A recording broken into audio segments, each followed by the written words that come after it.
So good day everyone. My name is John Alessandro Llamas and for my advocacy, Habilin, the Cultural Inheritance Project. So what is Habilin?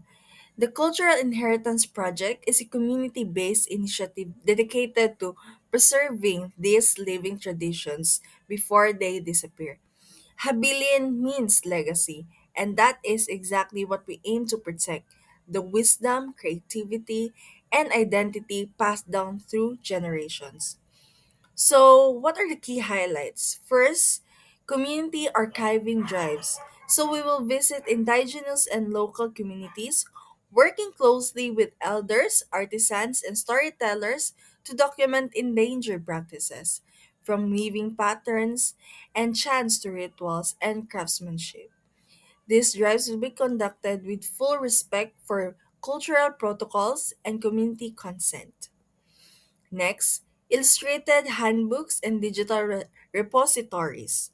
The knowledge gathered will be turned into beautifully illustrated handbooks, accessible learning materials for schools and local organizations, and a digital repository to ensure long term preservations.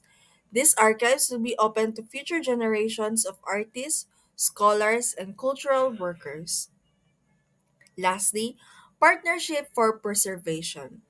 Habilin will collaborate with UP Mindanao for academic research and community engagement and the National Commission on Indigenous Peoples to ensure ethical documentation and rightful ownership for cultural materials.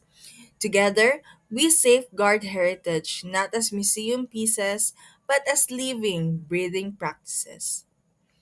Through Habilin, the Cultural Inheritance Project, we honor our elders, empower our artists, and ensure that our children inherit not just stories, but the strength and spirit of who we are. Let us preserve our heritage not as fragments of the past, but as foundations of the future. Habilin, because our culture is not to be forgotten, it is to be lived.